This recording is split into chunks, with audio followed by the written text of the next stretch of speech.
Hello, I'm John David Ebert, and welcome to the second class in our discussion of second class of the fifth week in our discussion of understanding contemporary art. We're looking at the works right now of Jannis Kounellis, and so far we've looked at the background of the Italian matrix, the post-war Italian matrix that produced him. We examined the artists Lucio Fontana and Alberto Burri and Piero Manzoni. And now what I want to do is look at Kounellis' work proper. Kounellis is essentially a displaced Greek artist. He spent the first 20 years of his life essentially growing up in Greece and moved to Rome in 1956. He was born in 36, and then eventually around 66, 67 he became part of the Arte Povera movement that begins its inaugural date essentially in 1967 at an exhibition that was organized by Germano Celant at the La Bertesca Gallery in Genoa, that had the theme Thoughts in Space, that featured a number of these artists such as Kounellis himself and Pino Pascali. Pascali, we'll look at him in just a second, was killed in a motorcycle accident in 1968. But this exhibition set things going. Kounellis participated in it. And what I want to do is start by looking at a couple of images of the Arte Povera artists. And to emphasize, I want to draw your attention to the emphasis on the elemental nature of their works of art. This is Pino Pascali's Muro di Piedra from 1964. It's a canvas, so it's a painting of a brick wall, a stone wall. And so that brings in the emphasis on stone, and then this work brings in the emphasis on water. This is another work of his from 1967 called 32 Square Meters of Sea, in which he put dyed blue water into 30 sort of squares, and then created a little zigzag area for the interested individual to walk through here, almost as though he or she were reduplicating the feet of Christ walking on water. And this one here is by Giuseppe Peano, Breath 5 from 1978, and it is a visualization of a breath of the artist.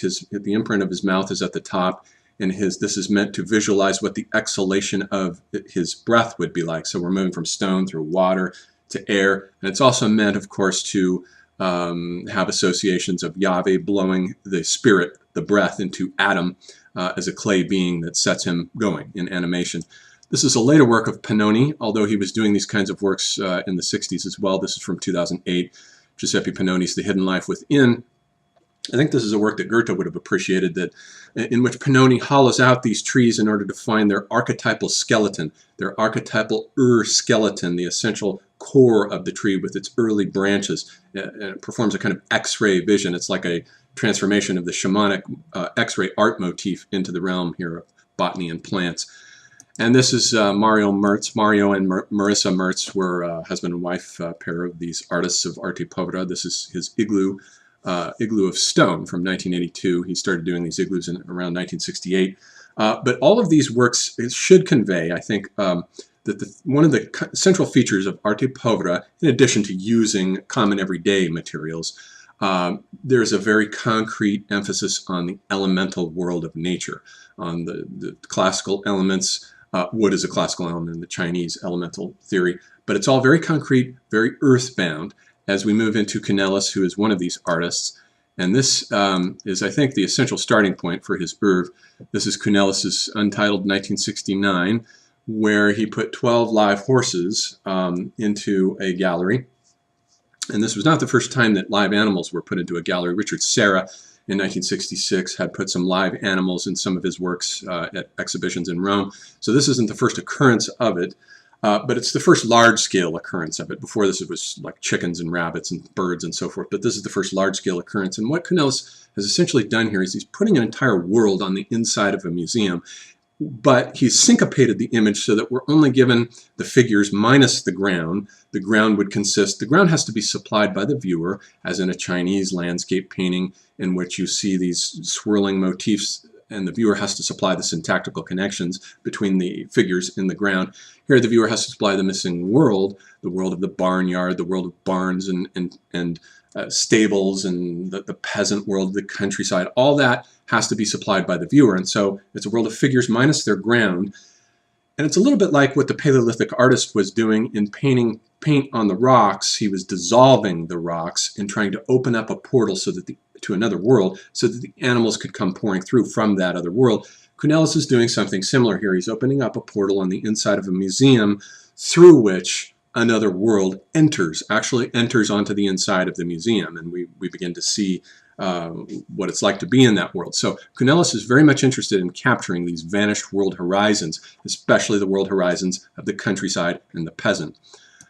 This is his work called Civil Tragedy from 1975, and here we have a gold wall with a hat and coat rack that is designed in Viennese style from Viennese coffee shops, but it's also meant to evoke the world of Kafka's novels. Kafka is Kounellis' favorite author. But the gold background is meant, of course, to refer to the Byzantine mosaics. Here's an example of one of those. This is a Byzantine mosaic from, specifically from Hagia Sophia, that shows in the ancient world of the Byzantine mosaic, this is the world of gigantic humans. They are two-dimensional humans, but they are gigantic. They're hollow, they're flat, but they're gigantic because in that cosmos, the human being matters. The human being has been scaled up to gigantic magnitudes and is capable of performing world-shaping deeds. But if we look back at Kounellis' image, the figures are gone. That's precisely what is missing, the scaled-up human. In the novels of Kafka, on the other hand, the human being has been scaled down to the level of a mouse running a maze, exactly as K does in the trial as he's running through the bureaucratic maze. And it's interesting that K, of course, has the same first initial of Kounellis' last name, since Kafka is Kounellis' favorite author. But there's been in modernity a shrinkage of the human being in importance, and so the age of the giant humans here is precisely what's missing, and we have these little tiny humans that industrialization has scaled down to nothing. And essentially what the viewer has to supply here, the viewer is given the world but has to supply the missing figures, whereas in the horses the viewer was given the figures and had to supply the missing world. This is another work from Kounellis, a later work from 1991. It's untitled. It's from a gallery in Naples, in which he has put all of these amphorae into a collection, a rectangle in the center of the room. They're all filled with seawater, except for one vessel that's filled with blood.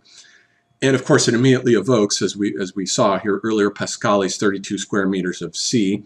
But we note that it's surrounded on the wall here with a series of steel plates, and each one of the steel plates has a sack of coal with a bent metal rod sticking out of it.